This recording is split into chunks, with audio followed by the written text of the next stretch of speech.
Hello and welcome to the Build with Bear workshop. My name is Pat Bear. I'm here to build a Lego set. I'm also here to hang out with all of you. I'm going to start things off by throwing the Bear Cave, the Lego, the site, the tier 2 blue emote in the chat. If you are currently a subscriber, you can reply with those emotes. If you are not yet a subscriber, you can say hi. You can use other people's emotes. If you feel like being a lurker, you can go ahead and lurk. That's also okay. It is a Saturday evening. I'm working on some Lego. Hello, Lashbrook. Happy to have you here. But yeah, the plan tonight, we've got the Lego Red Dragon 3-in-1. We already built the dragon. We've done most of the fish. Going to finish up the fish tonight. Then we are going to disassemble the fish and then work on the bird. And then that'll be done. If time permitting, we will begin a model kit. Char the final Char kit that I haven't built yet. Nathan Explosion just resubbed 30 months. Thank you so much for those 30 months. Let's throw the Bear Cave Lego site tier 2 blue emote in chat and thank Nathan for their continued support. Appreciate you, Nathan. Thanks for using your Prime token on little old me. Bear Cave Lego site tier 2 in the chat. There we go. And welcome. Hello. But yeah, it's nice working on Lego after so many streams doing that jigsaw puzzle, which was fun, but it was a lot. So now we're back in Lego, and then we'll get into model kits. It was the end of the year where my patrons, my $10 patrons, voted that I work on Char, which is very funny because it's just like, oh, that didn't happen because of the stuff came in off my Amazon wish list that took priority. This is also up for my Amazon wish list and does indeed take priority. But yeah, we'll get into that. Why don't we go to the overhead camera right now? There's the overhead camera. Here is our fish. You can see we got the first half of the fish done. We're going to work on the other half of this fish, the other side here.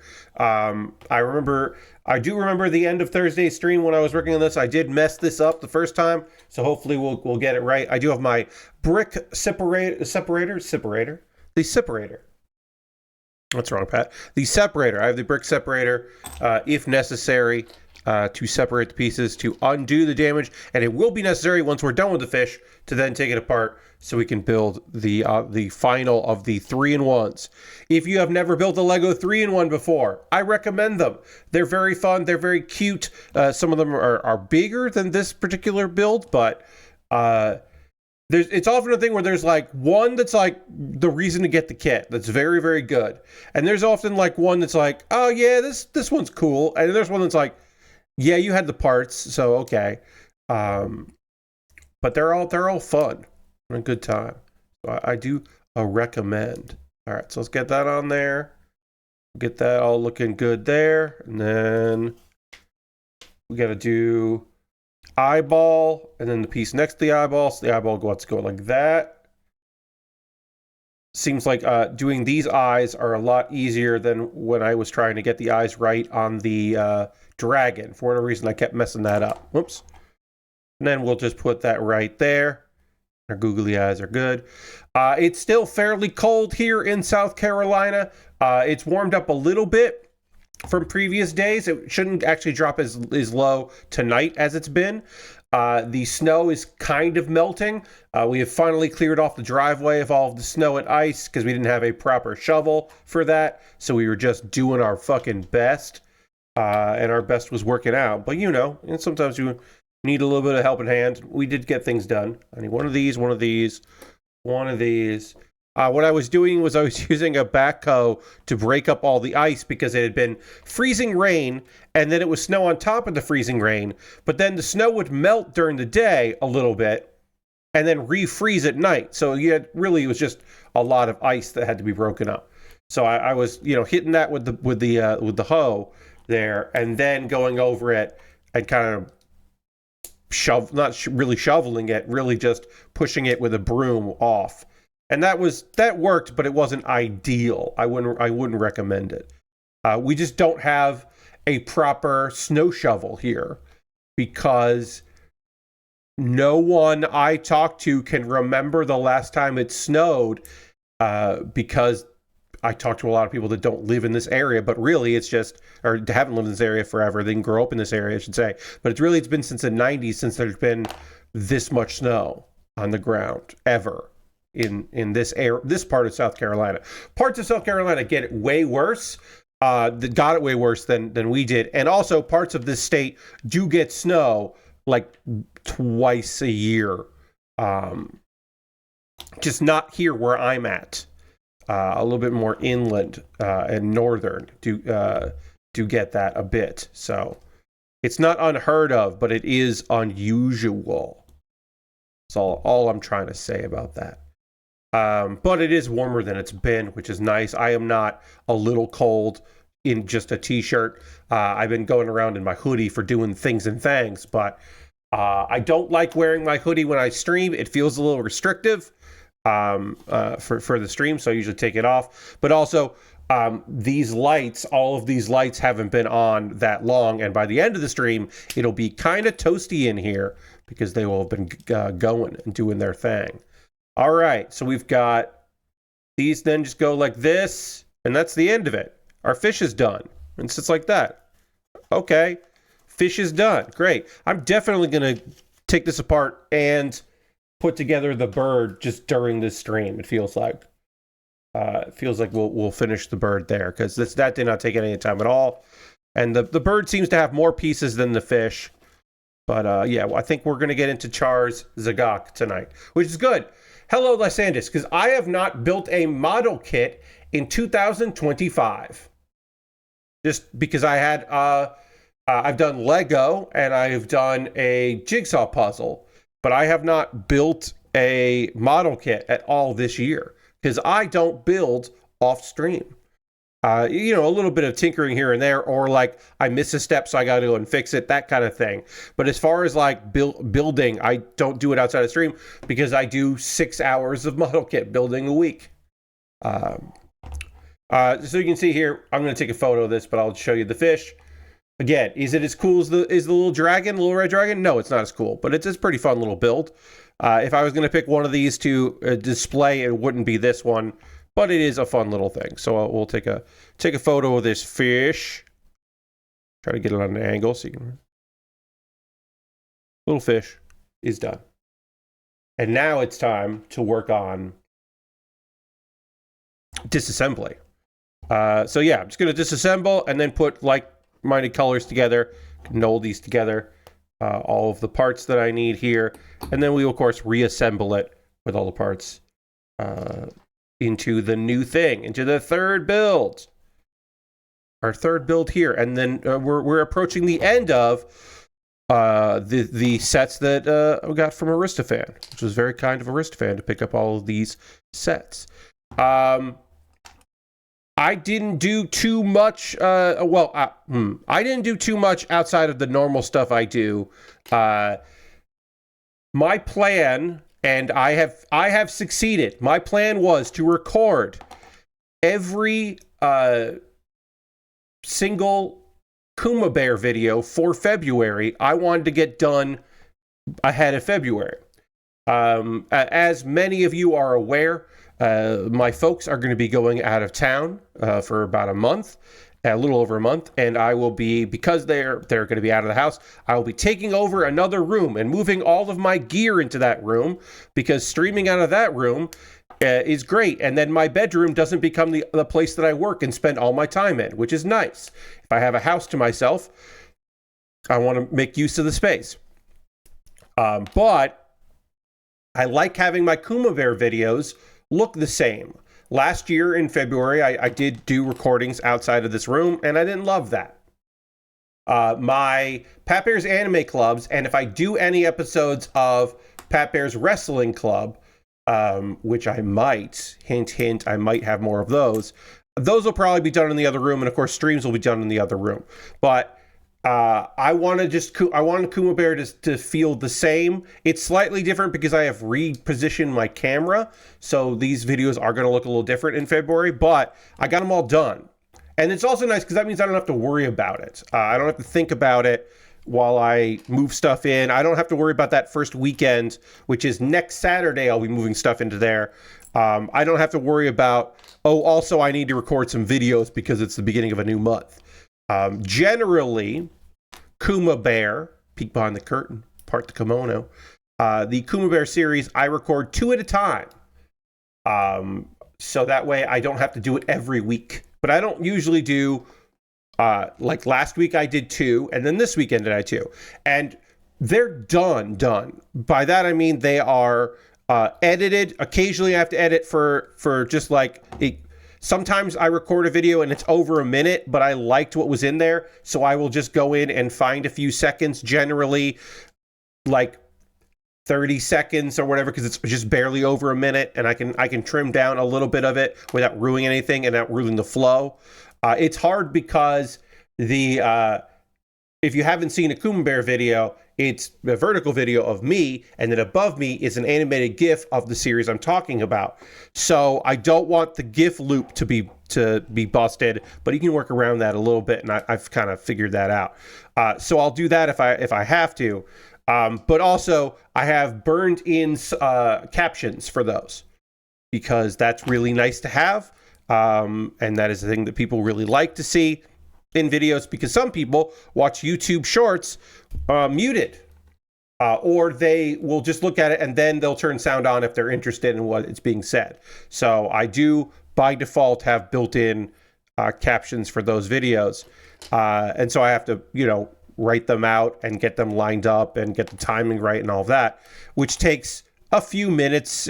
I'm getting pretty good at it. I know what I say at the beginning and the end, and so I really just I often have an outline. I don't have I don't write out a full script for those. I probably should, because then I could just transcribe the script and then go in and match where I've stumbled or edited or changed my mind about how I want to say a thing. But instead, I just watch the video a few times and write down a script and then get the timings right. So I do that, and then I have to upload them. And so I have next week's Kuma Baer, which will be the last one of January, done and uploaded. That's been up for a while. And then I have all 4 of February. And I might, before I move stuff out of here, sometime during the week, I might do the first one or the first 2 of March, because the way things work out, I will be moving stuff back in here. And so I would basically have to move stuff back in here and then record them pretty much right around the time I would want. So I was like, maybe it'll make my life easier. So that was yesterday, and today I recorded 2 and 2 to get that all done. And then yesterday I also recorded, I was hinting at it, but I'll just tell you, I also recorded the 3rd episode of Pat Baer's Wrestling Club, my occasional series where I talk about wrestling, because I wanted an avenue to talk about wrestling, because I don't have that. I mean, I talk about it on stream, but I don't have, I didn't have a video thing for that, and I wanted that. So I made the series. I've only done 2 episodes. They both have been about a particular wrestler in Tokyo Joshi Pro Wrestling. And so then I was like, okay, well, I've talked about Haru. What else do I want to talk about? And I do want to do a video. My plan was eventually I would get enough desire to take the time to get a script together and talk about my favorite comedy wrestlers of past and present. But I kind of realized, I was like,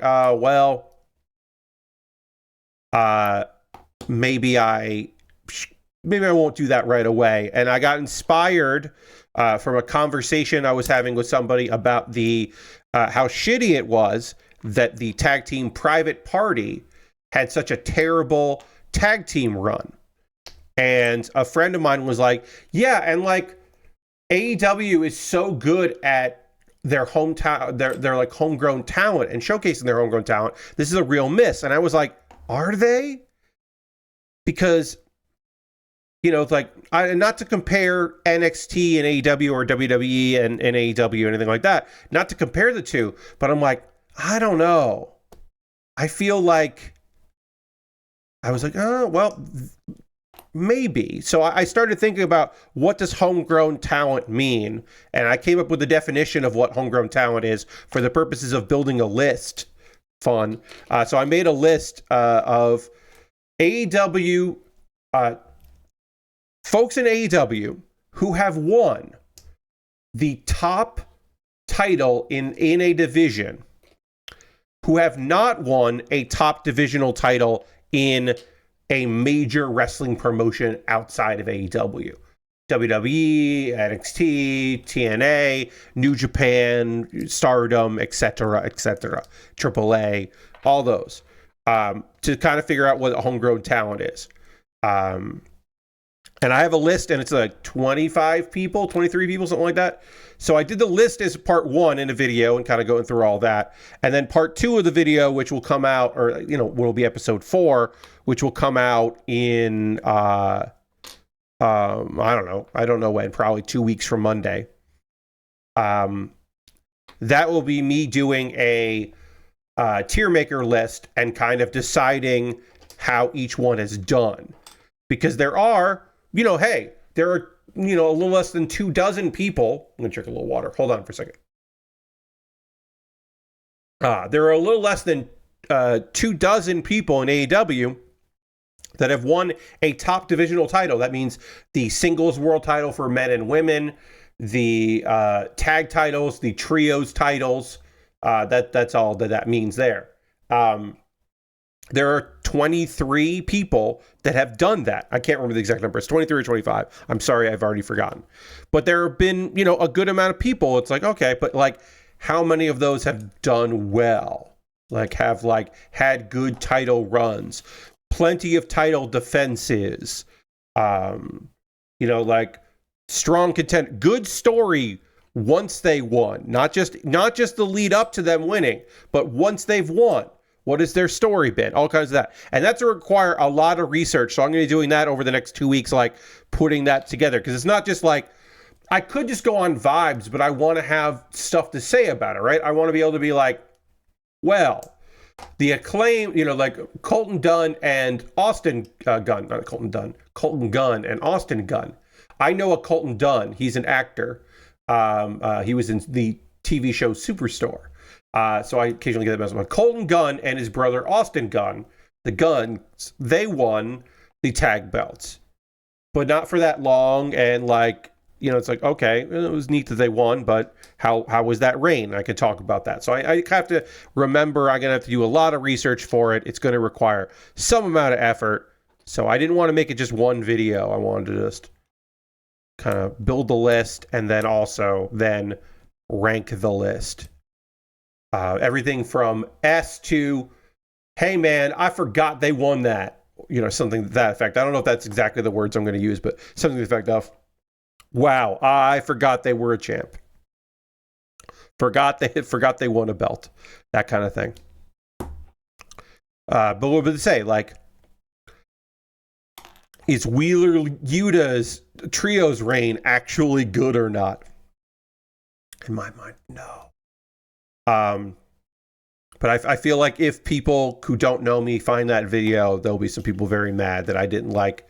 They'll be like, well, why isn't this person on the list? And be like, well, because they want to tight, like the Stardom women's tag titles shouldn't count. And it's like, well, they do. So shut up. Make your own list. If you want Mariah May on that list and you think she should be there and you think it's stupid that she isn't, it's like, well, tough.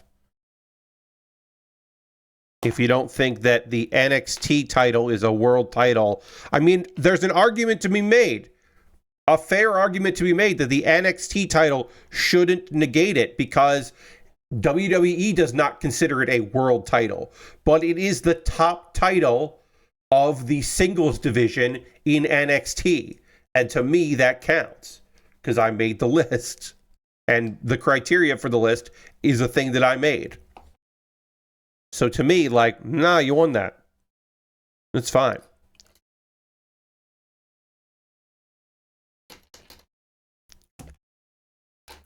But I'm sure there'll be somebody who will just like go to the point where I have the list up and not the talking parts and then see Kenny Omega's name is not on there and be like, but Kenny Omega, like, no. Kenny can't be on the list. Sorry. Actually, no. And the funny thing is I can consistently second guess myself while I was making this list. Like at the end of the video, I was like, shit, did I miss including Keith Lee? It's like, no, he won an NXT title. Okay. So it's just like, all right, great. I think everything's okay.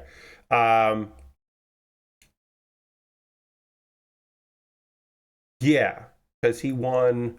Yes, okay. Because he won the heavyweight championship. Yes, okay. Huh. Actually, there's an argument to be made. No, no, no. Because he did he win the he won the yeah, okay, yeah, no. Kenny Omega won so many titles in DDT and DDT counts. So then that's yeah. He won the World Junior Heavyweight title in All Japan. That is yes, he's the KOD Tag Champion. He won so many belts. You could argue that you could make an argument that I might hear that Kenny Omega won the AEW tag belts before, which he did. He won it before he won the Impact World Championship, and then he won the AEW World Championship. So, oh no, he won, but yeah, so he won the tag belts. So theoretically, you could argue that Kenny Omega was a homegrown talent that won a belt before he won a belt in another promotion. And so you could argue that if you wanted to, but also he's won a bunch of other titles in other places, including the All Japan World Heavyweight Championship and the let's see, yeah, the WGP Heavyweight Championship. Yeah, so yeah, no, that was at a time their top title.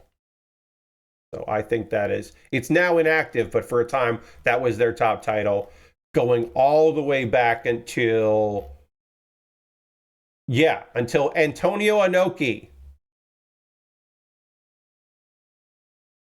Kenny Omega held the same title that Antonio Inoki held in New Japan.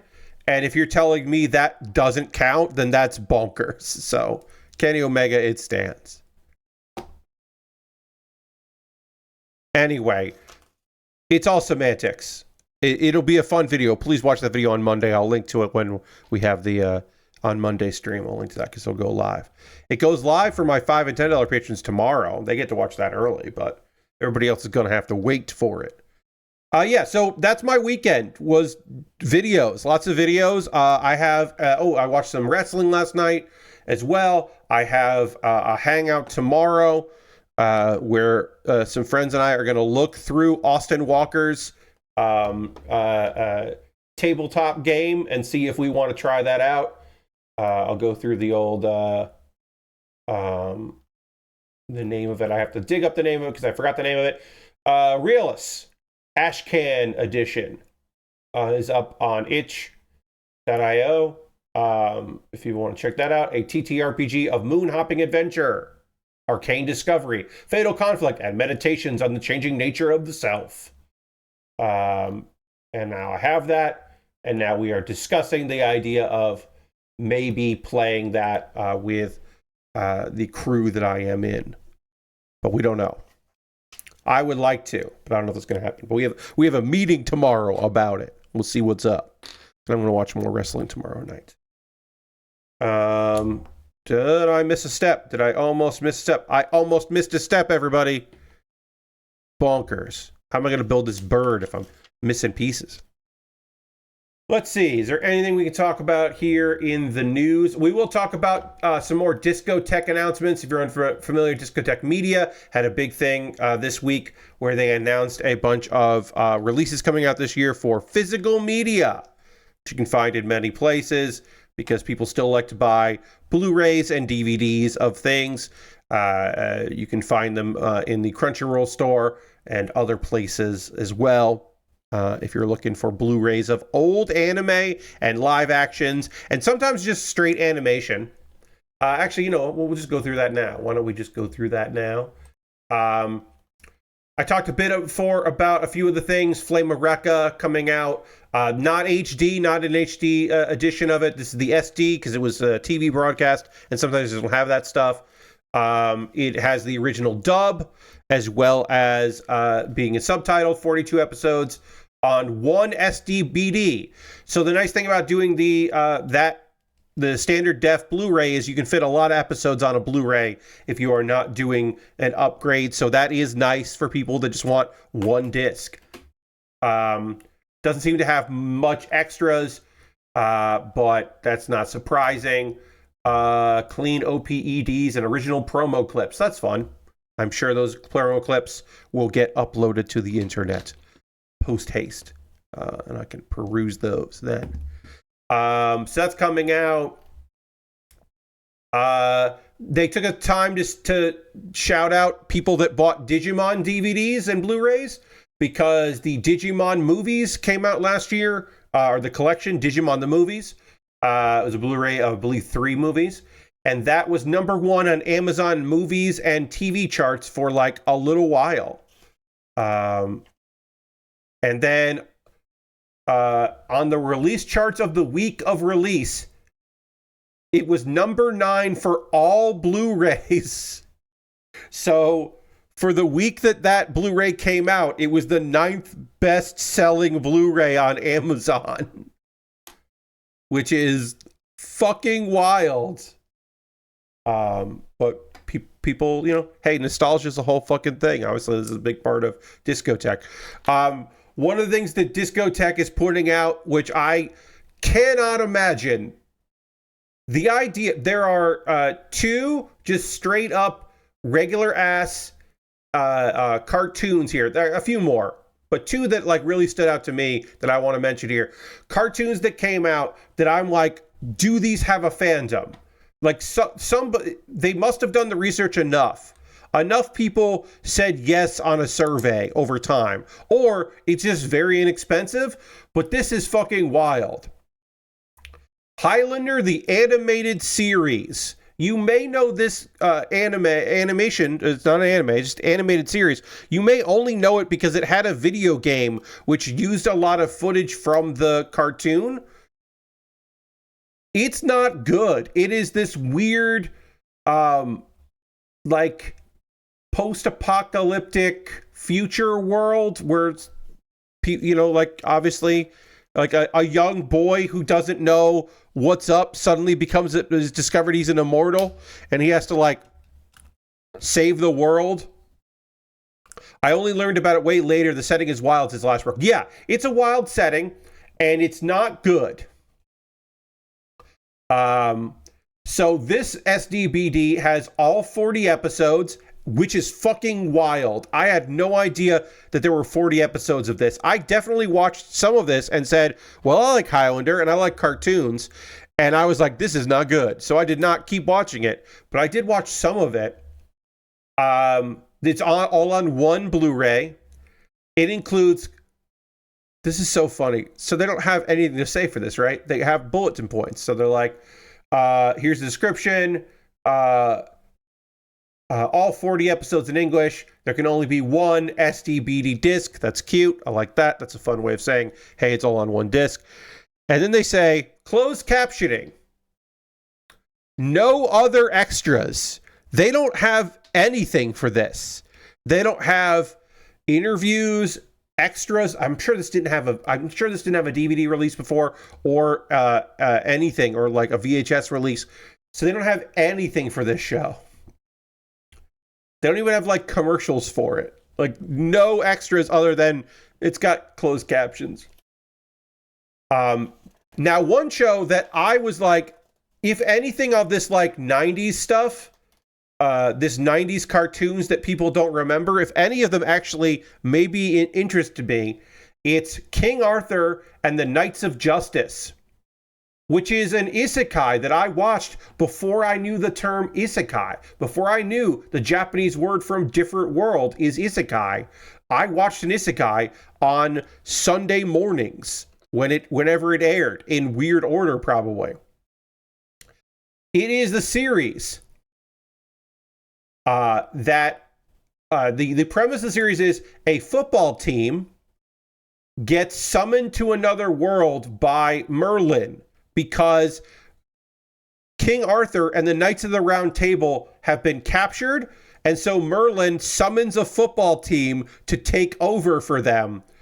And they are a high school football team. And they have cool powers because of the Knights of the Round Table. And luckily, one member of the football team is good at building things. And Arthur is like the quarterback, of course, is a born leader. And it's not a good show, but I remember liking it. Um, uh, all 26 episodes. And apparently, according to Discotech, they found correct audio for an episode that had missing audio bits for years. Apparently, in the fan communities of this, one of the episodes was fucked up, but they managed to find the right audio for it. All 26 episodes in English, all on one. They also did There Can Only Be One as a callback joke for that. Includes closed captioning, no other extras. Ever wonder what it would be like if King Arthur and the Knights of the Round Table were a high school football team? And if you're wondering, Pat, do they do group offenses like they're running football plays? The answer is yes. There is some fucking football in this goddamn thing. It's not a good show, but I do remember watching it. I don't know if I watched all 26 episodes, but I did watch a bunch of it. So I don't know anything about the cartoon Stone Protectors. A rock band is nabbed and turned into not quite trolls. Like, oh, that's right. Stone Protectors is a Trolls knockoff. You remember Trolls? The things that like would fit on the end of pencils, and like they were like plastic, but then they had like artificial crazy hair. They did knockoffs of that with a cartoon called Stone Protectors. Apparently the masters weren't good. It's 13 episodes. It's those troll dolls, only these ones are for boys. All on one disc. No other extras. Significantly cleaned up. Masters were very bad shape. We did our best to fix them. Again, I have never heard of this. I have no idea. I would not be surprised if my good friend Puppet Jared had looked at this show before. And if not, I'm sure that that someone will get him the Blu-ray so he can screen them, because that feels appropriate for the nonsense that he watches. One more U.S. cartoon to talk about. Darkstalkers, the 13 episodes U.S. cartoon series, Darkstalkers, not to be confused with the anime of Darkstalkers, which is completely different production. I watched all 13 episodes of this. They're gonna have some extras. They think. They have apparently they're making the disc menu look like a Darkstalkers home game menu. Yeah, this is not the Japanese OVA. This is the home one. Coming this year. I remember the Darkstalkers cartoon being pretty fun. And that's all I can say about the Darkstalkers cartoon, is that I remember it being pretty fun. If it is or not, I cannot tell you, but I do remember liking it. Let's see. Kamen Rider X. The first time in the US you'll be able to see Kamen Rider X with 35 episodes of it. This is one that people really like. This is one of the good Kamen Riders, because it's the third one. So they were like really fucking finding their groove at that point. They were really in it to win it on that particular series with the third one. Also, Kinkader Ultimate Human Machine, also known as the Kinkader Reboot, is the movie from 2014. And I believe that is it of all of the many things that they announced. But yeah, Kamen Rider X, that's cool as hell. Oh, also, sorry, I forgot. Street Fighter the Animated Series. Which is written to be a sequel, a follow-up to the live-action movie. So it is based on the live-action movie world, more than based on the video games or anything like that. It's based on. Where does it? Sorry, I have to find one red piece here. There it is. Found it. There's only one of these. Couldn't find it. Gotta get this beak on. Gotta get the beak on this thing. There we go. Did I do this wrong?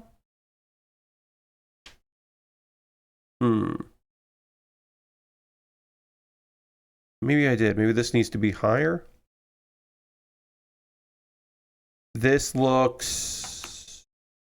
No, this looks right. Okay. There's more to this bird, I'm sure.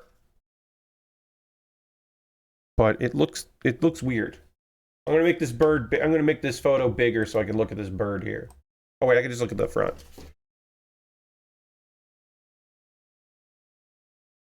Yeah, this looks wrong. Huh. Huh. Yeah, there's like a gap there that shouldn't be there. But that seems right. How'd I do this wrong, everybody? Did I make this whole piece too big? Let's go and look back here. But this looks wrong.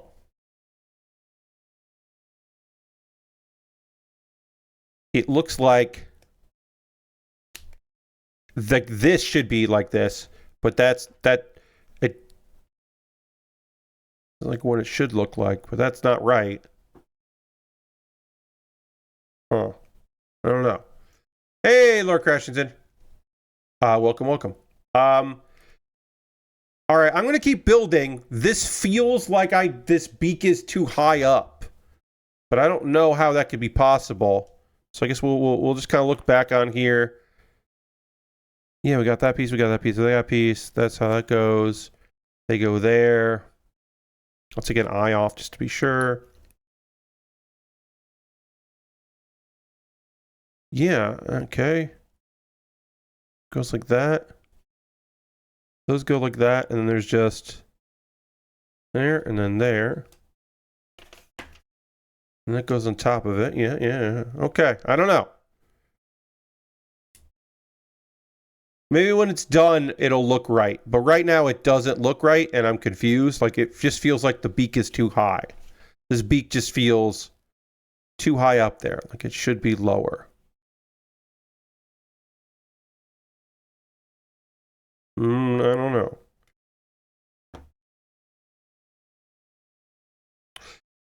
I figured it out, folks. I understand what I did wrong. I had it like this. It's not supposed to be like that. It's supposed to be like this. It was just one thing that was wrong. If I do it like this, then it rests lower, and this is how it's supposed to be. Okay, that's what it was. I put this piece on here wrong. So I was right.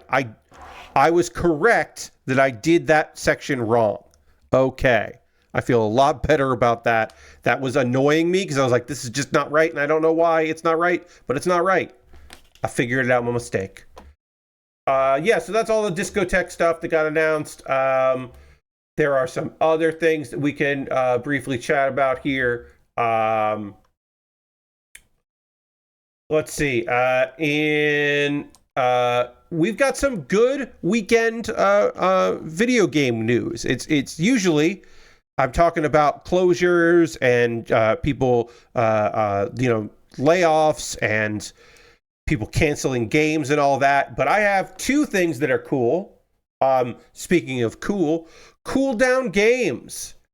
New publisher coming out. These are ex-Gearbox Publishing devs.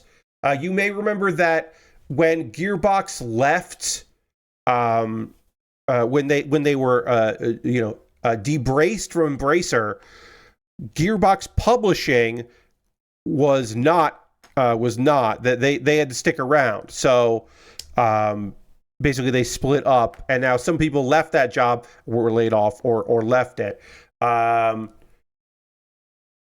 Former staffers at Gearbox Publishing have found a new publisher. Co-founder and CEO Steve Gibson said the plan is as it was at Gearbox, bring promising projects to the game market, and continue working with fellow alums at Gearbox after Gearbox was sold off to Take-Two. Some employees remained with Embracer and have rebranded into Arc Games.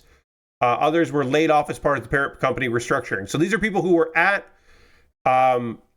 Gearbox Publishing, but didn't get weren't part of the rebrand to Arc Games. Cooldown's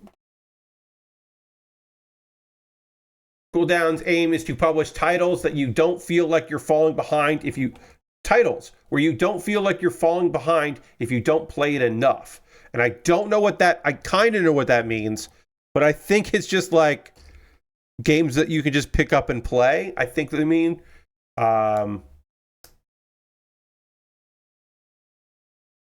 Cool down published titles can serve as a good in-between games instead of titles that ask more of us than we can give. So I think they're just going to make small games. I think that's what they're. I think they want to say we're going to make fun small games that you could just play whenever, but they didn't want to say that, so they just said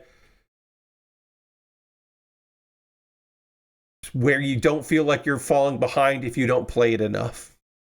Yes, they're going to publish small games. Yes. Our team is confident, rational business models with long-term strength of cooldown games, and that it just might be a refreshing contrast from many recent industry trends. And they're hiring. And Gibson was laid off from Embracer. Now, speaking of Embracer, we do need to speak on Embracer, and we will right here. Easy Brain has officially escaped the clutches of Embracer Group is the headline of this game developer article. The mobile developer has been sold to Miniclip for $1.2 billion, which is fucking wild. This happened this week. Oh, sorry. It was announced this week. This happened in November. Embracer Group entered into an agreement to divert the operating group Easy Brain to Miniclip.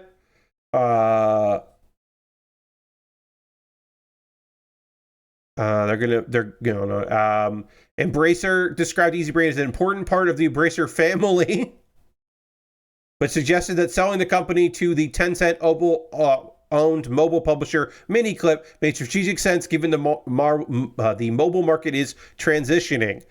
So basically they're like, yeah, they were important to us, but also we're scared of where mobile's headed, so let's just fucking get rid of mobile and make $1.2 billion because my assumption is Embracer did not think that they were going to make $1.2 million or they needed to make way more, and it just wasn't going to work out because they don't actually put games out. They just sell off the studios they purchased.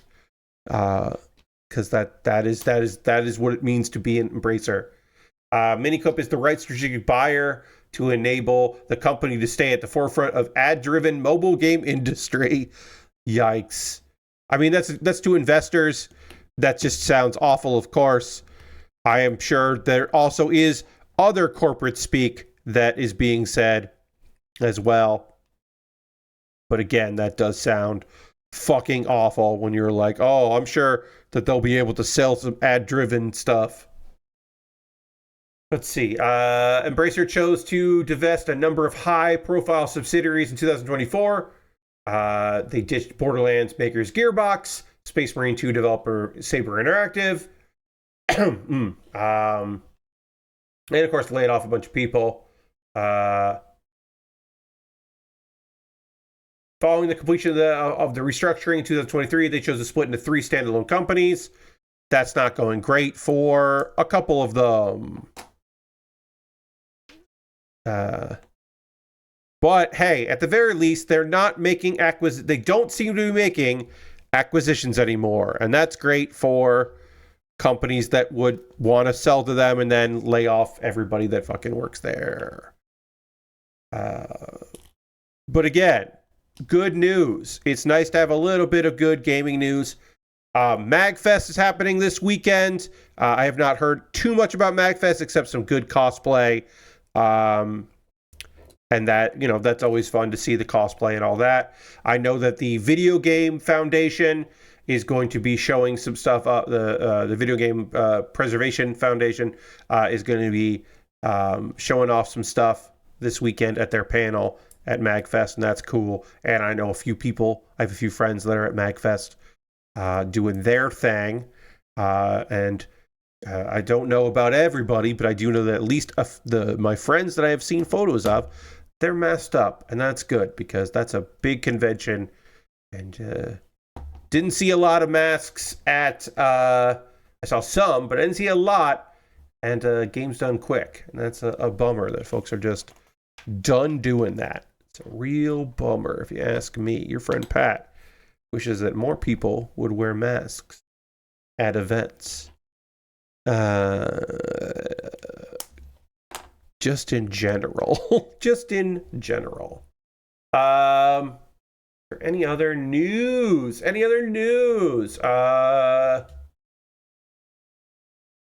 me check. Let me check game developer, see if there's anything else here.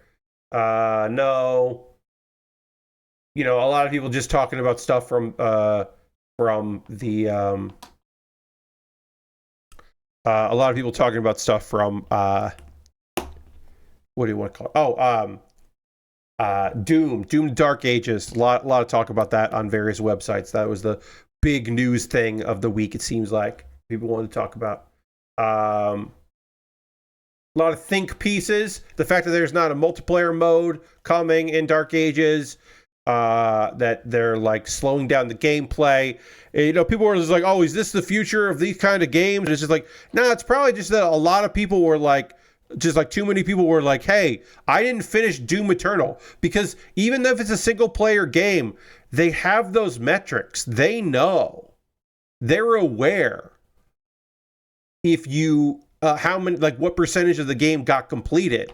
And if it's really fucking low, then they're like, okay, well, what changed? Doom Eternal in 2016 didn't really need multiplayer modes. Yes, Lord Christian, that's also fair. But I think like the big discussion on game difficulty is just like, yeah, people wanted Doom Eternal just didn't hit for everybody. And so people like were thinking about the possibility of what if it was a game that I wanted to play more. So I think it's totally reasonable. But yeah, there's a lot of think pieces about that.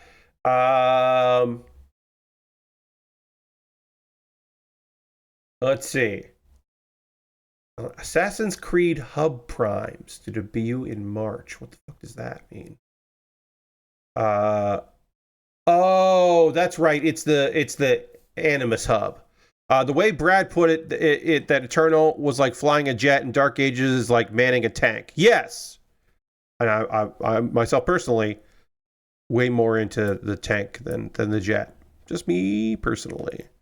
Oops, I didn't put that together. Assassin's Creed Shadows is supposedly releasing on March 20th, and it's coming with a Assassin's Creed platform. Players can use it to access Period 2 entries in the franchise they already own and already have installed. This feels like what? Who is this for? Like who legitimately? Like the Jackbox manager is so nice to have, but who is this at launch? That extends to Shadows, of course, Assassin's Creed Mirage, Assassin's Creed Odyssey, Valhalla, and Origins. So if you're playing Shadows and you're thinking to yourself, you know what I'd love to do? I'd love to jump into Valhalla. What is this? Who is this for? Speedrunners who are going to play all those games? Is that it? Also, it's only in Shadows. It's not a standalone. It's just part of Shadows. Right? Let's see. No, it launches on. Okay. So I don't think you need Shadows to use it. All right, sorry. I read that wrong.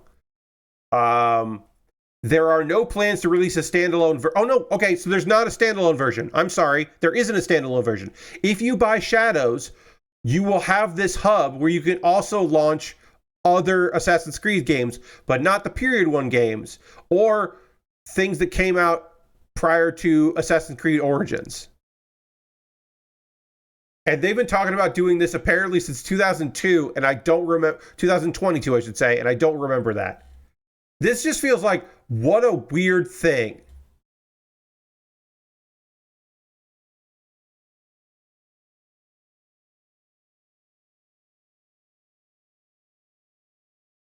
It's like they had Origin.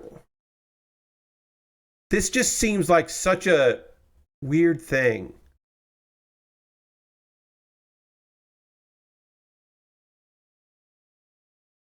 It's wild and weird. Need some Assassin's Creed next to my Assassin's Creed. Yeah, it's just one of those things where I'm like I said, the Jackbox thing like is awesome because you can just jump from minigame to minigame and have them all loaded and just use it as a hub. But like, are you really going to be jumping from Valhalla to Mirage to Shadows to Origins to Odyssey? What? Who does this help? Why wouldn't you just escape the desktop and then type in the name of the game, and launch it? At the start menu. Like, what? What are we doing here? What we are doing here is we're finishing a bird. Hey, this bird is done. I finished this bird. I'll show you this bird. I should have advertised that I would also be starting a model kit tonight, because I'm starting a model kit tonight. After the pause for the cause, I'm going to start Char Zagok, which I'm excited about. But it's just funny because I was like, oh, these 2 Lego builds will take the whole stream. No, they didn't. They didn't take the whole stream. Finishing one and starting another did not take the whole stream, and that's fine. This is cute. This is a cute bird. I think I would keep the dragon if I was gonna display any of these. It would be the dragon, but the bird is cute, and I did enjoy building the bird. So I will take a photo of this, and then I got to move all this Lego out of here and do all that. Anyway, that Assassin's Creed thing is capital B bonkers. That just feels like a complete waste of time and nonsense, but whatever. What do I know? Maybe there's a bunch of people that are just like, no, Pat, this solves a huge problem that people have been having. Oh, okay. I don't know. Bird. The bird is done, everyone. I don't need to disassemble this, but I do need to move all this Lego out of here. So I'm just going to put all this Lego into a box here for now. The Char's Zagok box. I'm going to go to this while I do that, and then I'm going to add in some text here. I'm going to throw in some text. So Lego Red Dragon / Char's Zagok HG. There we go. I've updated the Steam, the Twitch page there. So now we know. So when you come in and you see me playing this, I'm like, this isn't a Lego set, because it isn't anymore. And now I just need to put all of these Lego pieces in there. Oops. I dropped 2 of them. I picked up 2 of them, don't worry. And I got to put all these over here. Whoop. And then I will disassemble this Lego set, and then I will put all of these Lego pieces into a box, and then eventually mail out that box to Lego Replay as a charitable donation. And then they will be cleaned and processed and sent to kids in need. Some of them who are in children's hospitals, some of whom are in various care. Different circumstances, but they will be distributed and recycled out to other people, which is awesome because I don't need those Lego pieces. Drink a sip of water here, pardon me.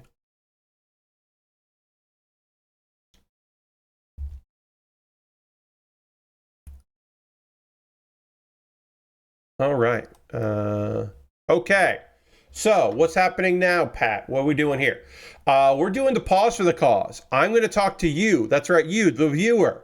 I'm going to talk to you for a few moments about ways that you can support the channel and what I'm doing here. Everything I'm about to talk to you is optional. You're under no obligation to do any of these things or things.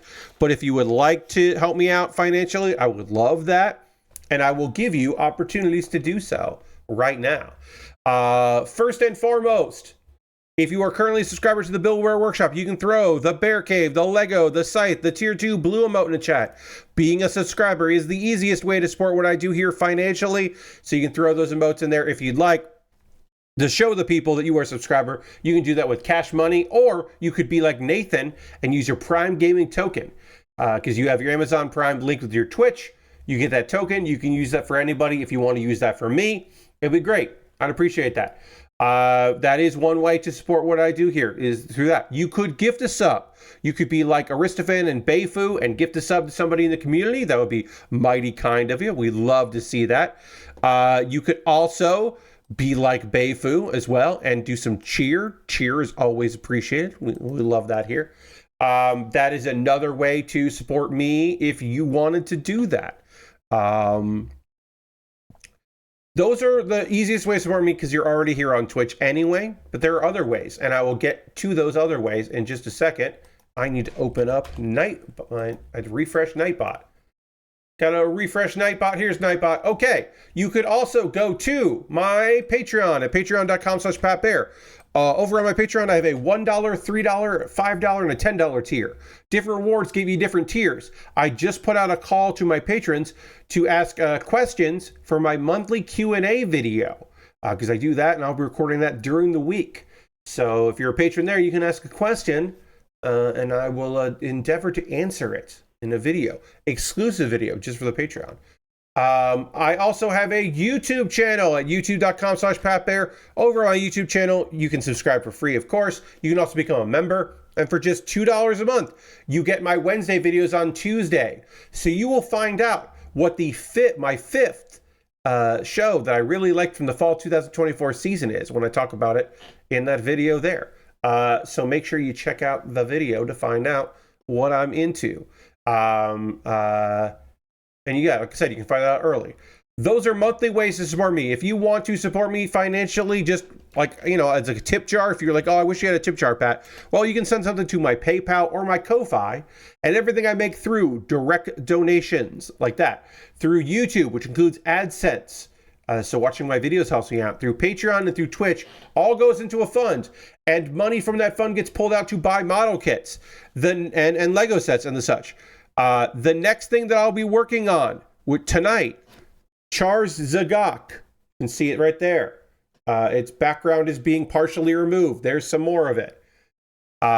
This kit I bought off USA Gundam store because they were on sale. This is a kit from 2001 that was re-released. I don't know when it was re-released, but I can tell you it's definitely been re-released because the packaging is smaller than it would have been in 2001.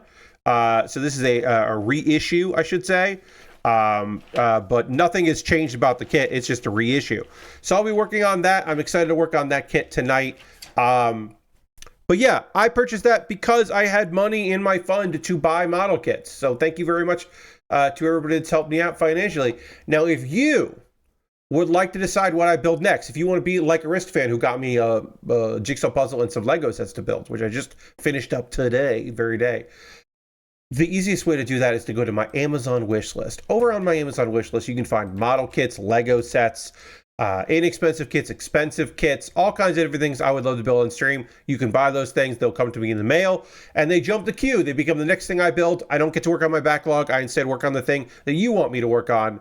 I've got inexpensive kits, expensive kits, kit with free shipping, kits that don't have Amazon Prime shipping that it will take forever to arrive, but will be cheaper. I recently added a Lego set, the Porsche 963, which looks rad. I added that to the wish list. There is a kit that on here. Let me scroll down a little bit and find it. Where is that kit? There's a model kit I'd really like to build. It's from Gundam Seed Freedom, the movie. It is the Lightning Buster Gundam. It is the upgrade of the Buster Gundam, which is a great kit that reminds me a lot of the Heavy Arms. This is the upgrade version, is the Lightning Buster. That's a great looking kit. I'd like to build that at some point. I'll probably buy it myself at some point, but if you want to buy it instead, you could do that. A bunch of things, Lego sets, model kits, all kinds of different things. See if there's something there you'd like to see me put together. You can always make that purchase if you want to. Again, you don't have to, but if you wanted to, you could. Let me just get rid of something right there. Okay, great. Now, I have that. I also have other wish lists. I have a Throne wish list because it's nice to have alternatives to Amazon. So if you want to get something from that list, you could. And then, of course, you could always go to the most convoluted way to support me financially. If you want to support me financially and buy something so that I can build it on stream, but you want to do as many steps as fucking possible, go to USA Gundam Store. You can buy a gift card there. They will send you a code in your email with that gift card code in the email. And then you can send me a whisper here on Twitch or a DM on Twitter or Blue Sky or Mastodon with that gift card code. And then I will use that gift card code to buy something from USA Gundam Store. Again, it is the most convoluted way to support me, but you're welcome to give it a go. I do want to just say really quickly, I do need to check real quick to see if this shit fixed itself or not. Did USA Gundam Store 1, the Twitter account, delete some stuff? Okay, so they still haven't done that. What the fuck happened? All right.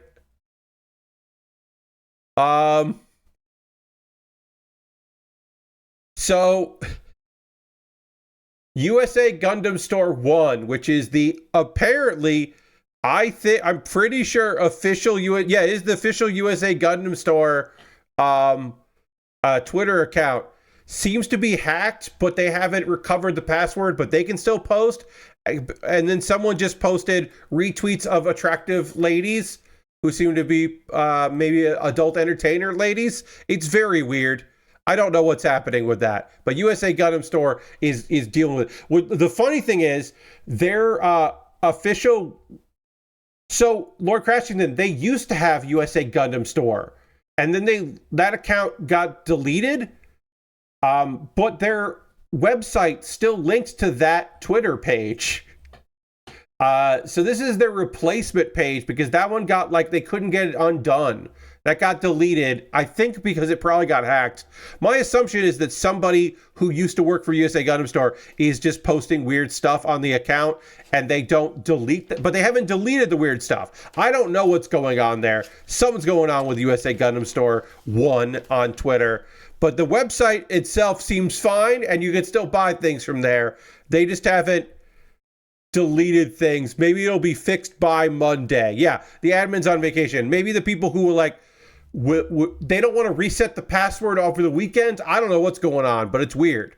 Anyway, if you want to support me and not spend any money, the easiest way to do that is to go and hang out in my Discord. We're more than welcome to go hang out on the Discord. I'll post the link there in the chat. And you can find this in the VOD, and you can also find it in the show description on YouTube if you're watching this later. What's up, YouTube viewers? A couple of video links for you to check out. This week, I put up a new episode of Pat Bear's Anime Club. I would like you to check it out. There are 12 isekais out this season, and I talk about all of them in the video and let you know if I'm watching, which ones I'm watching, and which ones I'm not. And then Kuma Baer is my weekly anime recommendation series. I've been talking about my favorite shows from the fall 2024 season, which includes the Ranma 1/2 reboot from, so Ranma 1/2 in parentheses 2024. The reboot from 2024 is phenomenal. It is animated so well. It feels modern and fresh because it was ahead of its time. It is a goofy romantic comedy series that happens to have some action in it, and you should check it out if you're looking to pick up some stuff from last season that you may have missed out on before the second season comes out, which has been announced. We just don't know when, but it is coming out.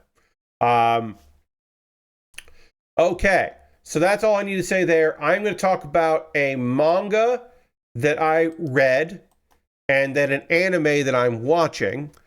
We'll do that. And then we're going to start working on this model kit, which feels like I have not built a model kit in 2025. So this is going to be fun for me to get into model kits assembly here.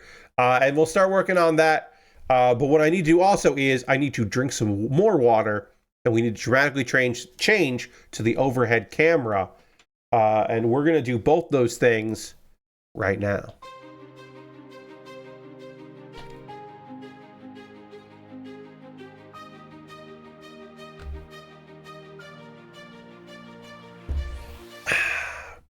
Did you know that the dramatic music I play here trips a copyright claim every single time I upload a video, and I have to then say this is fair use and I can use this blah blah, and I have a 3-sentence thing that I copy and paste and clear it every single time, because I don't make any money on my VODs channel anyway, but someday I might be able to monetize my VODs channel, and I want to clear up copyright claims, because the people that are claiming this video use this, claiming this music, use this song in a video that they monetized.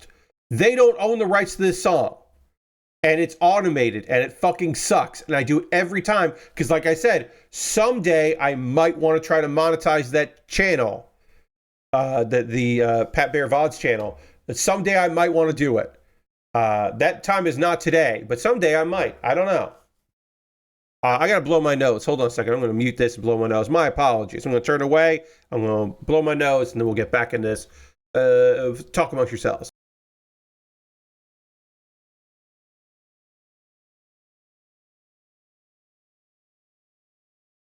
Apologies. The cold weather really hit me, and having to go out there and do some shoveling and stuff, some cleaning of stuff. But yeah, the cold weather and being outside really hit me, and my nose has been a little runny. So apologies to all of y'all for that. Okay. I'm going to work on a model kit. These instructions, again, this is the kit from 2001. It got reissued. You probably thought you left that weather in New York City. Yes, Lord Crashington. As I said on Thursday, I haven't seen snow since 2019. It barely snowed in 2019, but it did. 2020 was a very mild winter in New York, and we didn't see any snow. It was just incredibly mild. So I haven't seen snow in a very long time. But yeah, this is the Zagok. This is the kit from 2001. This is Char Zagok. I have not built this kit in Char or not Char format. It does come with 2 stickers. One of which is an eye sticker. The other is a chest sticker. That's rad. This should be a fairly fast build. So I will tomorrow have my $10 patrons. They will be able to vote on what I build next, because I'm sure that I will finish this by the end of Monday's stream. So I need to know what's on deck. Because there's not much to this thing, because it's just a fun little friend. So there's not much to build with it. This is 3 sprues, A1, A2, and B. And then also some polycaps. Let's see, this is going to say... So again, this is a reissue. I do not know when this reissue came out. I bought this in another kit, and they're the same size boxes from old kits. So this plastic is not 24 years old. I don't know how old this plastic is, but it's not 24 years old, because it does not feel brittle at all. I'm going to say this is probably 2000 teens that this re-release happened. Also, I should point out this is a 2021 kit, but the design is from 1999, because that's when that's when the Zagok came out. And then Char's version came out in 2001. What kind of it? Well, Lord Crashington, as I just said, I literally just said, I don't know. Because this is a reissue, but I don't know when that reissue came out. They do not advertise that. It is not on the box. It is not in the instructions. This is a 2001. This is a remake of a 2001 release, which is a 1999 release, but pink. But I don't know what year this kit came out, when this reissue was reissued. But I can tell you it's sometime after 2001, because the plastic does not feel bad. Oh, sorry, Lord Crashington, I did not get that you're making a vintage. Yes, but people do talk about plastic vintage. There are Plamo builders who are obsessed with certain kits and certain ages of kits and certain time periods. The G Gundam kits from 96, the plastic of those kits is terrible in a way that some people fucking love. Also, I forgot that I still have the dragon up, and so I got get rid of the dragon.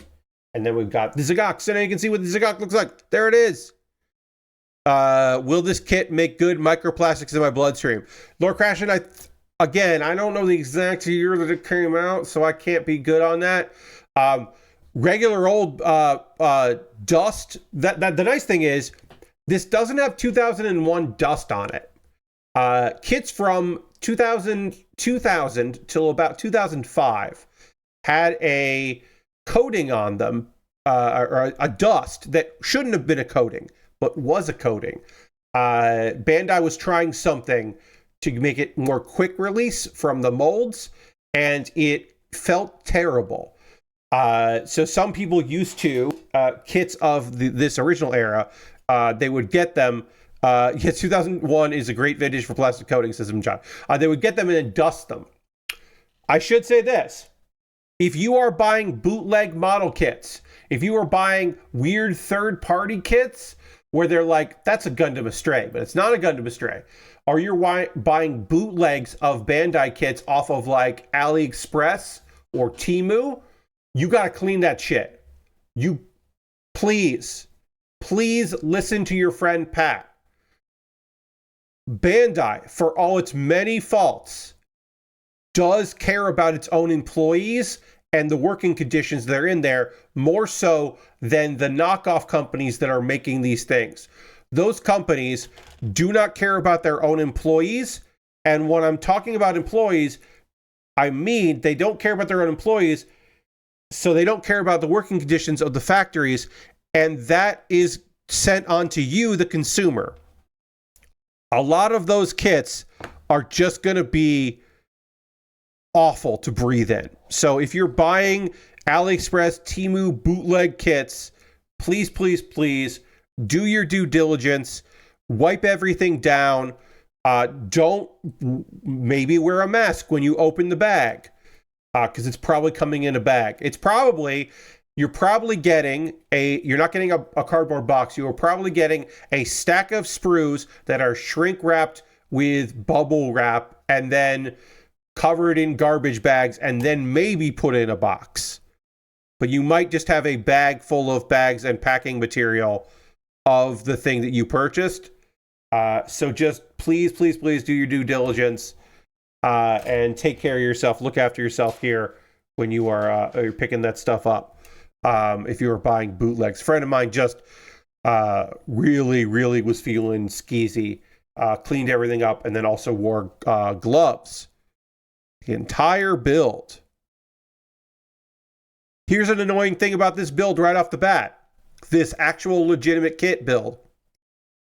It has A1 and A2, but the system here just says A11 and A37. It should say A2 37. It doesn't. It just says A37. So I have to look at both of these, and eventually I will know what each of them is. I'll know what I need for each of these, but right now I don't. So I have to know that like 1 through 20 is on A1, and 21 through whatever is on A2. But I'll learn that. All right, let me look at this here. This looks like this. This goes this way.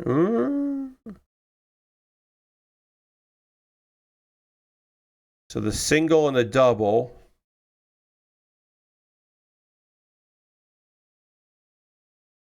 And this goes like this. Yes, that makes sense. Okay.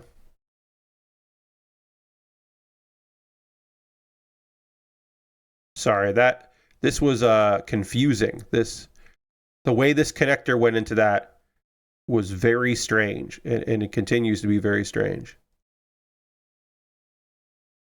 I think I did this right.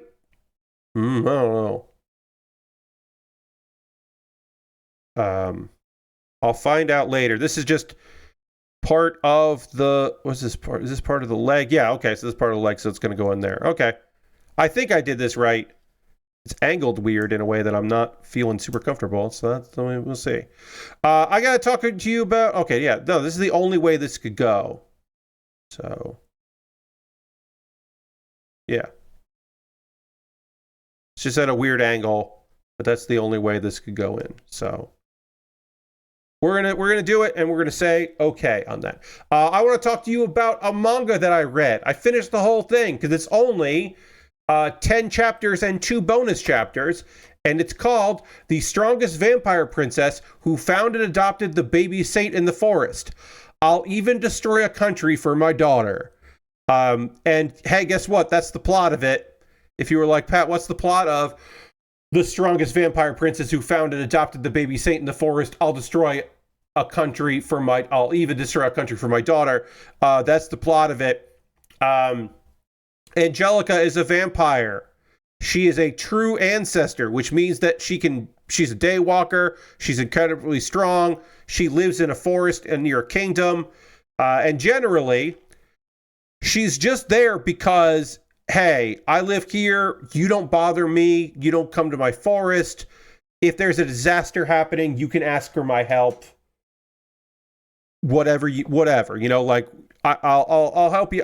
If necessary, I will help you out, but generally leave me the fuck alone. So she's out there doing her thing. We find out later that at some point in the past, she at the request of her father, who she destroyed an entire city. The royal capital of another country at one point in the past. And in doing so, she accidentally killed some people that she told them don't go anywhere near the capital, but they did anyway, some humans, and she has some regret about that. So there's lingering regret within our hero, Angelica, our vampire. So when she finds a baby abandoned in the woods, a human baby, 1,000 years ago, she might have left it. But she still remembers her first friend that she ever made, who was a human.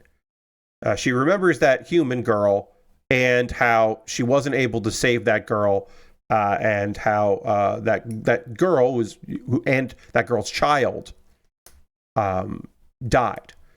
And so that's probably why she kind of on a whim just picks up this girl and she names Pearl and decides, I'm going to raise Pearl. Now, it also helps that Pearl is an adorably cute baby and grows into a pretty young lady that everyone is just smitten with. Everybody thinks this girl is rad. There is one other thing I should mention about Pearl that that Angelica, our vampire, knows right away. Pearl is definitely the saintess. She is definitely a saint, and we don't know why she was abandoned, but Pearl is going to be incredibly powerful and a strong healer, and would definitely be taken in by the royal family and all that. And so our girl's like, well, I'm going to raise her and as my daughter, and then if people decide they're going to mess around with her, then I'll just destroy the kingdom, and that'll be fine. So she just thinks their daughter's great. She becomes kind of a puddle. She's an overprotective mom. It's very cute. She doesn't raise the girl alone. She does have two. We assume them to be vampires as well, but we don't really know. There's like a butler and a maid, and they also seem to really like Pearl. At first, they're like, "Why did you bring a baby home? What are we doing here?" So because this is just 10 chapters and 2 bonus chapters, the story fucking moves. So if one of your complaints with manga is, damn, there's just so many chapters, they just keep putting out stuff, and I've been reading this one series for 5 years and it's nowhere near anything, and at this point they've introduced so many other characters and they've lost their way, and the art changed because the artist quit or whatever, and what even is this? Don't worry about this. This is 10 chapters. You can read this whole thing in a day if you want to. Knock it out on a fine Sunday if you want to check that out tomorrow. But basically, there's a new king. The new king is crowned, and one of his advisors is just like, we gotta send for the ancestor, the true ancestor, because the true ancestor owes us. And this king is apparently an idiot, so he's just acting like an asshole. And the vampire's just like, if any of you come by me ever again, I will kill you. And then like, oh, some guards try to mess with her, and she just murders the guards immediately.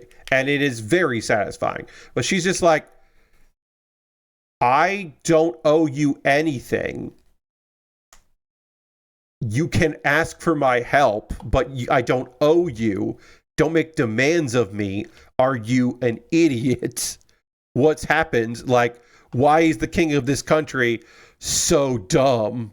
Is basically what she's saying, which is accurate. Anyway, there's a brief interlude where they hire a bunch of like S-ranked adventurers, and they're like, there's a vampire in the woods. Kill the vampire.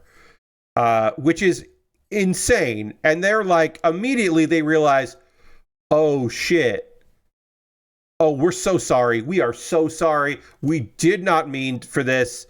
We did not know. We just accepted the job. We are so, please have mercy on us. And they end up becoming like, one of them ends up becoming like an apprentice a bit. It's nice because now she has a connection to that world. The king does continue to fuck around. We later find out that he is being severely negatively influenced. And this is a plot to kind of destroy the country, which doesn't really go that way.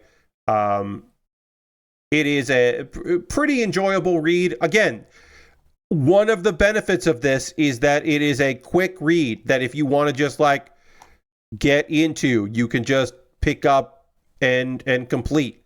And I think like totally worth doing that. Because I really just think it is a fun series. That's The Strongest Vampire Princess Who Found and Adopted the Baby Saint in the Forest. I'll even destroy a country for my daughter. Oh, I should just make this very clear. Despite the cuteness of it, the destroy a country is not like a joke. That is like, this is a cute series that is also violent. People get fucked up in this one. People fuck around and then find out in this particular series. So just, it's not all light. But it's good. It is good.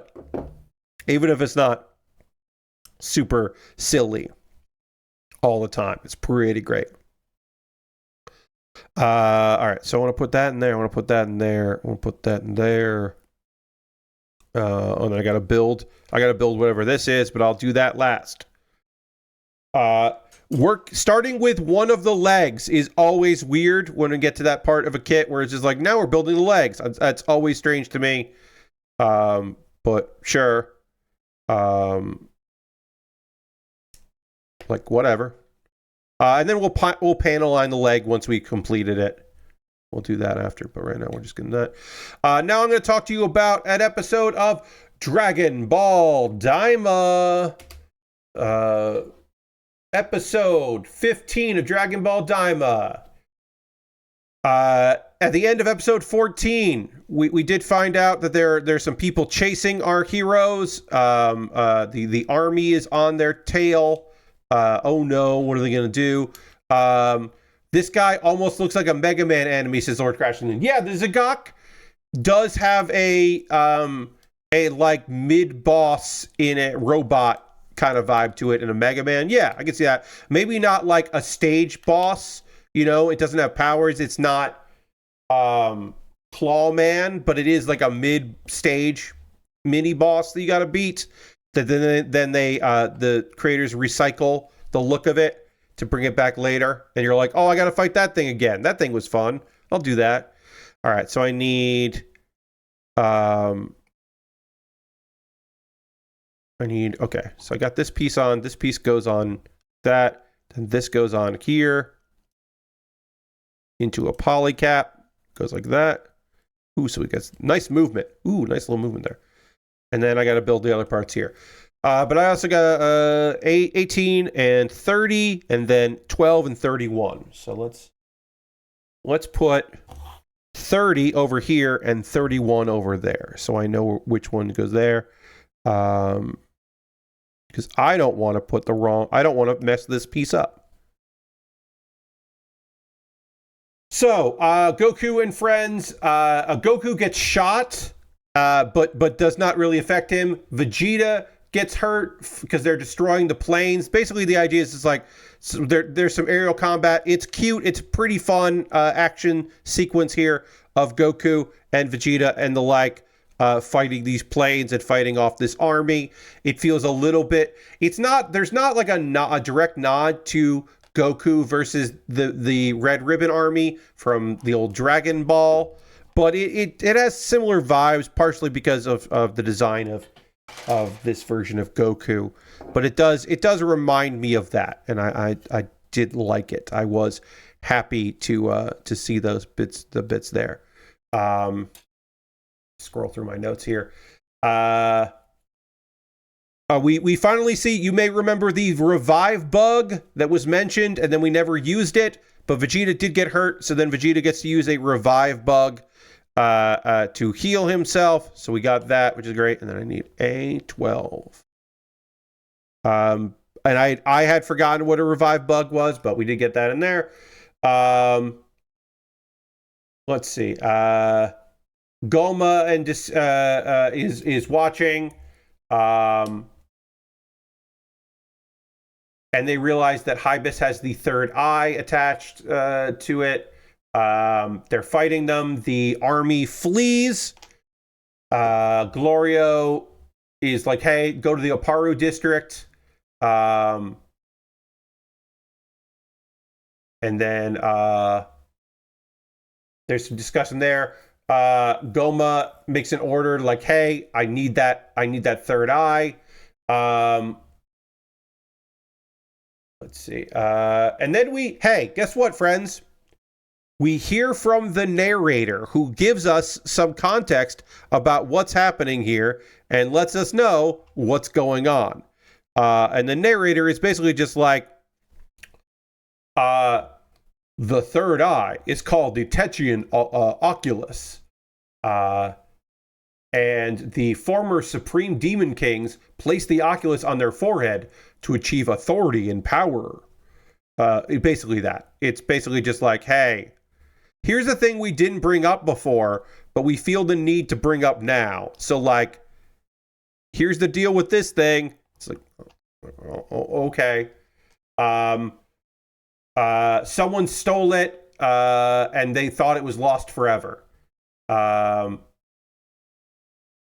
that was apparently Dabura. Dabura was involved in that.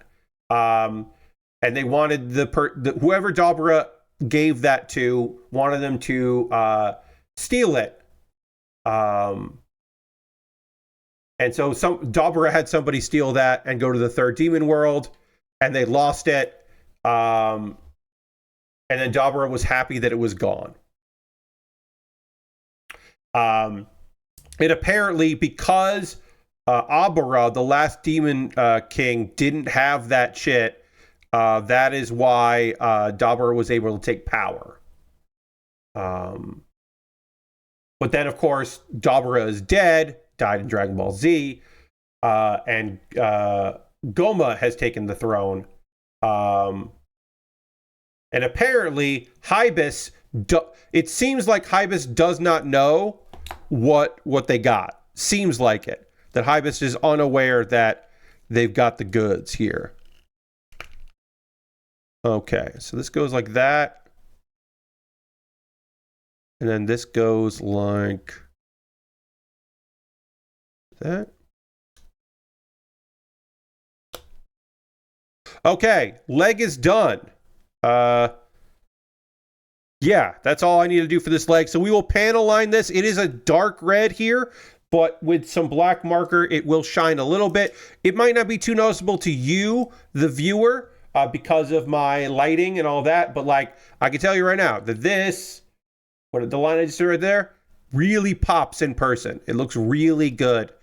This plastic, it loves a marker. It loves adding a little bit of color and flair to it. So I will give it the ink that it needs. Let's see. They visit the Tamagami. Our heroes find the Tamagami #1 that they're looking for. They get attacked again, and they all run different places. And Neva, basically, like, Goku's like, hey, Neva, we could use some hand. And Neva's like, I'm only going to help you with wish-related stuff, which seems weird. A girl approaches Hybis and wants the belt, not just what's on the belt, which we now know is some sort of MacGuffin, but like, I'll kiss you. And Hybis is like, I don't need a kiss, but I will take that hat in exchange. Then we have a fun fight scene of Goku and Vegeta and Piccolo. It's fun seeing Piccolo beat some ass. They're beating up some soldiers. It's fun. Chibi Piccolo is a good time. I'm not mad about that. And then a tank shows up. Several tanks show up. Originally, I thought it was one tank. It's a fleet of tanks. A bunch of tanks show up. And then Caden, and who I'd forgotten all about, Caden shows up with a bunch of people, and they help Goku defeat the soldiers and the tanks. And then Goma, and who's been watching all this, is fucking pissed off, but then is reminded that, hey, we've got this the Force, the Gendamari Force. We've got them. It'll be fine. You may remember them from the previous episode. They are like a Ginyu Force. They seem very silly and will be great. I thought we were going to get them in this episode. We didn't. And everyone's psyched about fighting them. So, I have complained previously that there has not been enough action, and there was just a lot of storytelling. We did have storytelling in this. We did have some storytelling previously, or in this one, but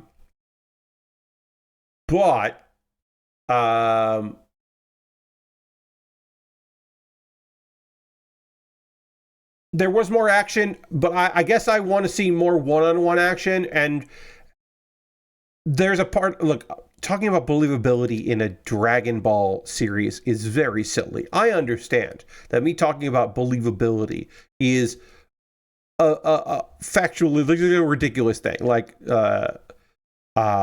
objectively very silly that I'm talking about that. But even in chibi form, the idea that Goku and Vegeta and Piccolo would have trouble with this army is just silly. It is suspension of disbelief is very hard for that.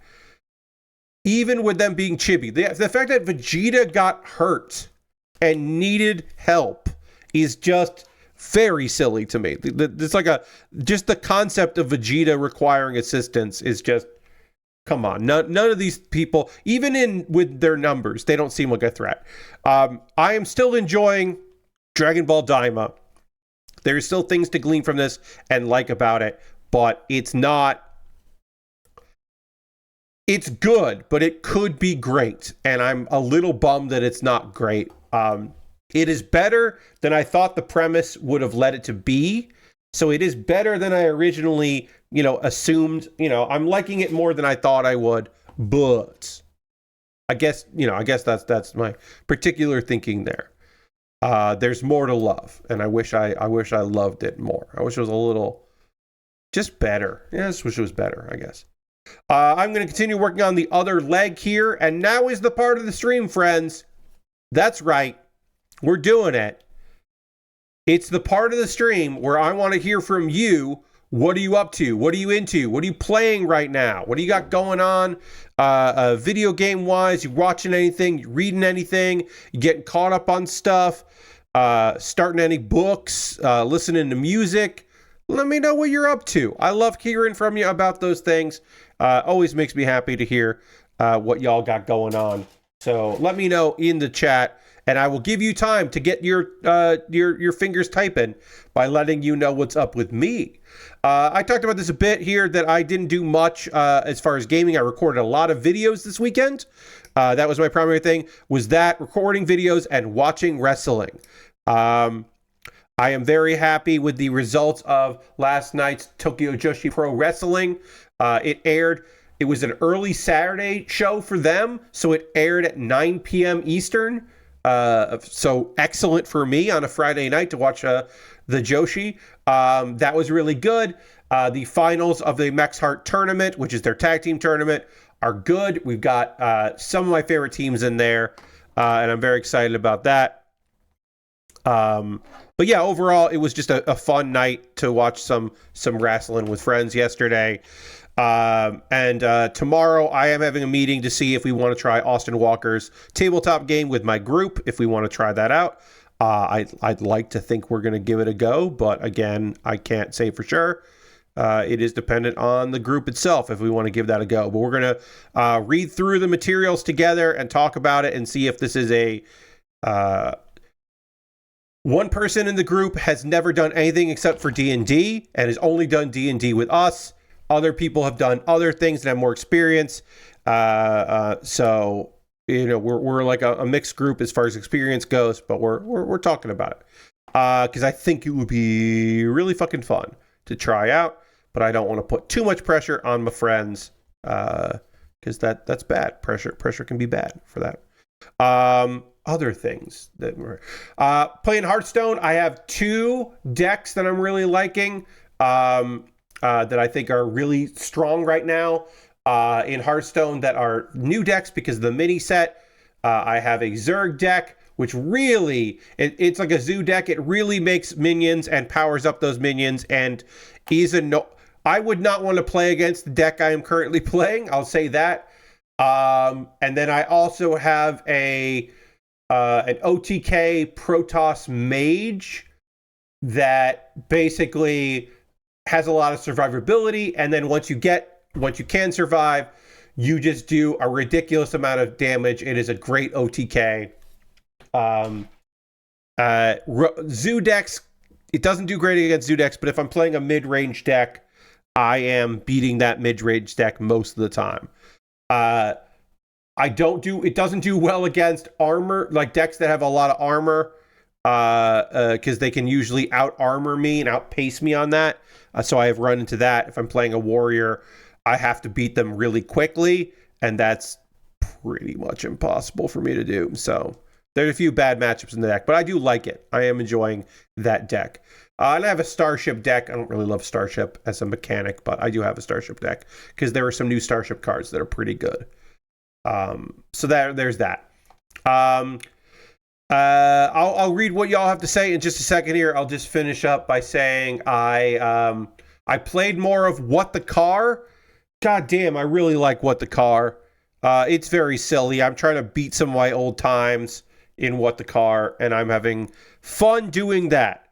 That game, hey, add that to your wish list. Pick it up on sale or something. I don't know. Buy it new if you want to buy it new.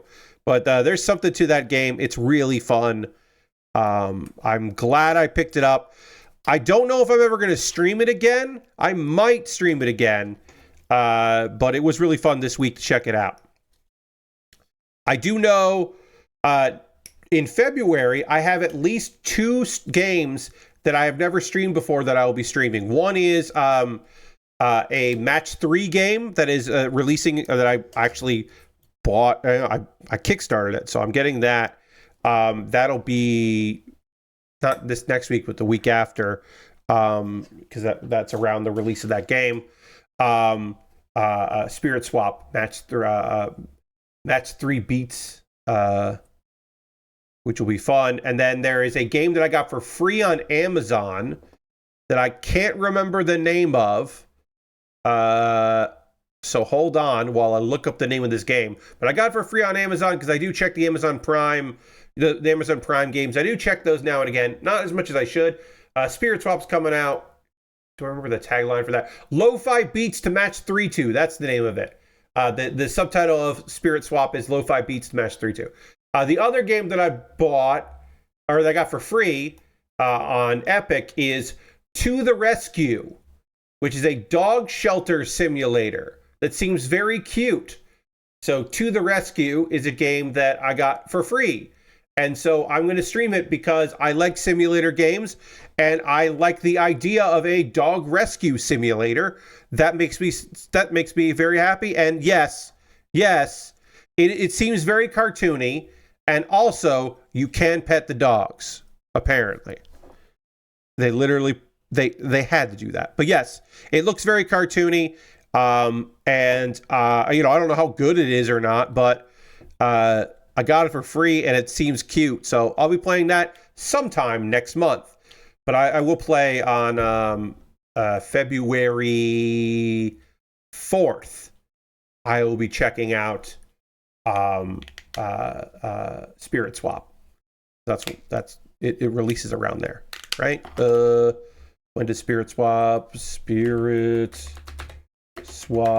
release date is February 3rd. Yeah, okay, so it comes out February 3rd, a Monday, so I'll play it on the 4th. Great, it'll be out. Excuse me, I gotta drink a little water here. Pardon me. So now I'm going to read what y'all been writing, which I appreciate you very much for that. And then I can give you some commentary on what you've been up to. Lord Crash says, I pre-ordered one of the Superstation 1 Mr. FPGA consoles that is a PS1 themed. The exact sort of design that got me on board with one of them. One of these, since it has a dock that only play my own discs in it. $150 is a reasonable price. Yeah, if you want to play your Misters on a TV and you want to have it, you want to play some of your original discs as well as the emulated stuff, and you want that kind of thing, that physical hard thing, $150 sounds reasonable for one of those. They're getting better and better all the time. For me, I think I'd rather just play on PC at this point with a controller, but I get it. I understand. But different strokes for different folks. I understand it. I gotcha. But I hope that's great for you, Lord Crashington. DJ Loneliness, great username. Welcome, DJ Loneliness. This is your first time chat. You said, I'm doing a drawing of Anya Forager from Spy Family doing a kickflip for my daughter. Thanks for keeping me company. That's awesome. I am picturing Anya doing a kickflip, and that rules. The visual I have in my head of that is awesome. The fact that you are doing that for your daughter is also awesome. Thank you for being here. I hope you had a great time watching me model kit build, and I did some Lego building earlier in the stream, talking about nonsense. But I hope I hope the drawing goes real well and is appreciated. That's rad. That's very fun. John says, finished watching all of Supernatural. That's I'm going to throw in the yeah. Throw in the yeah sound effect. That's a yeah sound effect right there. That's wild, John. Ending was a tearjerker. On to something a little less emotional. Macross 7 and playing Final Fantasy Legends. Okay. Yeah, watch some Macross. That rules. And hell yeah, finishing. There's a lot of Supernatural. There's just a lot of that series. So hell yeah. I never got super into Supernatural. I watched some of it because Felicia Day was on there for a bit. And I like Felicia Day, and especially like Felicia Day at the time quite a bit. So I was like, oh yeah, all right, I'll watch some of this, and it just never clicked with me. It just never did. I think I don't know.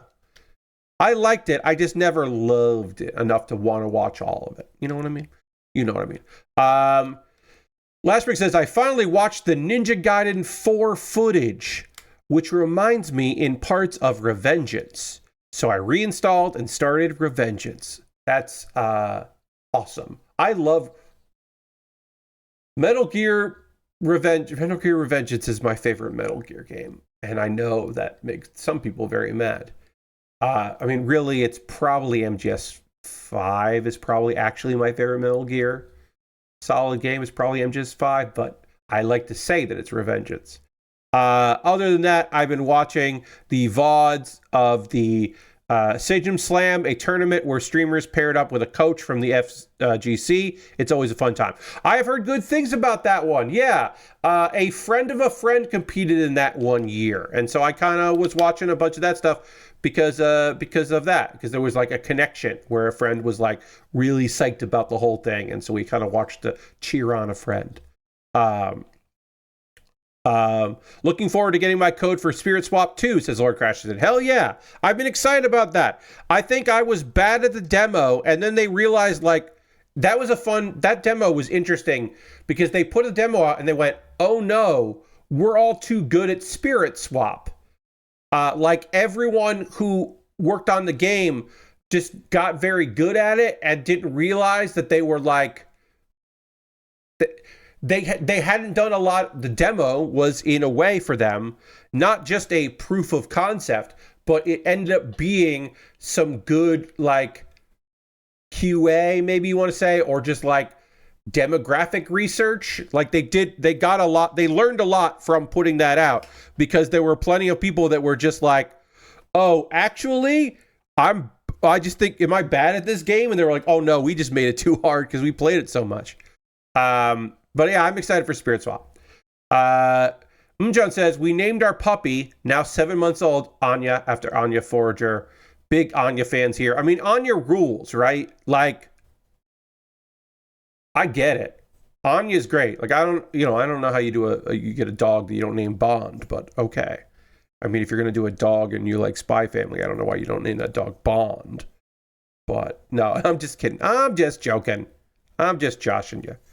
That's a lovely name. Naming your pup Anya. It's cute. And then John also says 300 plus episodes across 15 seasons. That's Supernatural. I went to a book signing for Felicia's Day's first book back in the day. Yeah, I mean, like, look.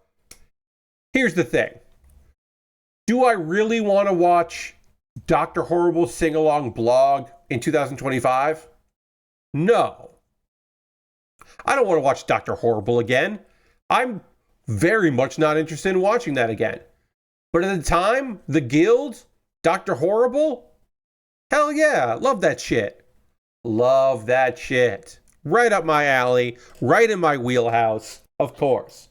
She was on the season of Buffy that people don't want to talk about because it wasn't good. But yeah, come on. And then also I have a semi-personal connection with Felicia due to mutual friends.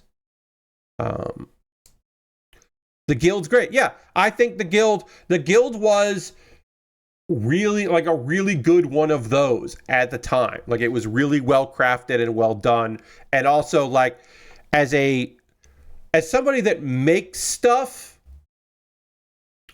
I totally understood. I had so many friends that people that worked on it, that guested on it, that were doing whatever they could to help out with it, for the very selfish reasons that they just wanted to see it. They wanted to see more of that type of stuff out there because Felicia was trying to make something because nothing was happening for her, and that's awesome. And you can understand that too. Lord Crash has been rewatching The Good Place and forgot that Amy Okada was in that. Yes. God, I should rewatch The Good Place. I don't really rewatch television. I rewatch anime. I don't often rewatch TV.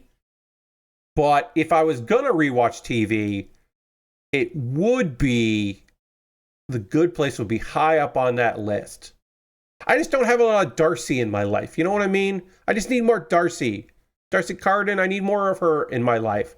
Because she's just Darcy, who is also in the Amazon Prime reboot of League of Their Own.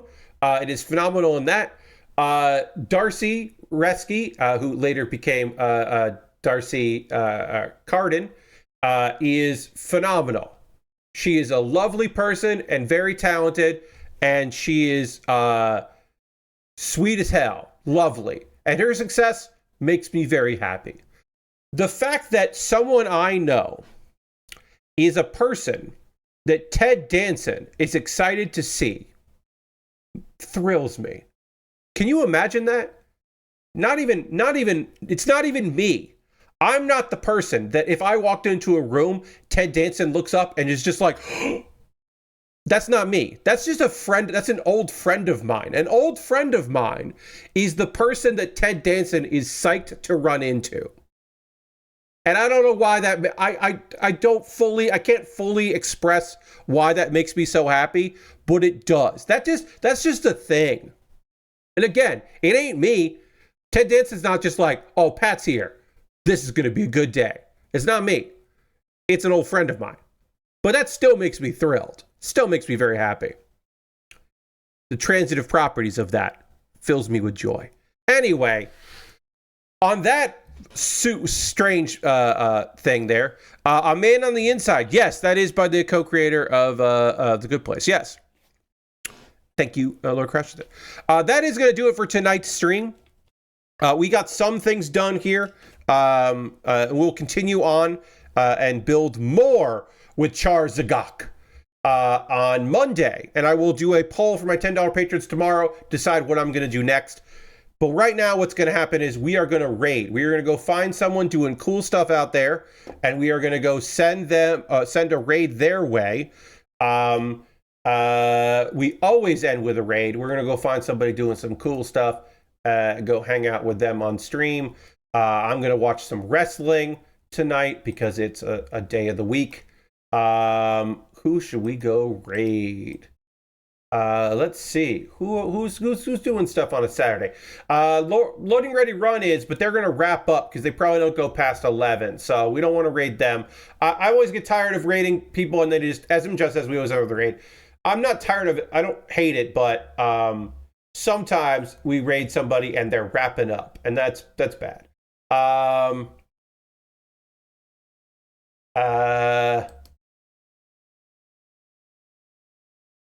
How long have you been streaming? Maybe we'll raid you. Nina Marie is streaming. She doesn't stream that often. Nina Marie is playing Crusader Kings 3 and says no backseating. So we would not do that. But Nina Marie, a great developer who has worked on phenomenal games, who you should check out and follow. Very personal mini games of her own. Also worked on some bigger games, big indies like Tacoma. Phenomenal person. Don't get to raid her that often, so I'm excited to do that. She used to stream all the time. She doesn't stream as much these days, so we're gonna go give her a raid. Please come along on this raid, and then I'll see you soon. Goodbye, everybody. Come back on Monday. Goodbye.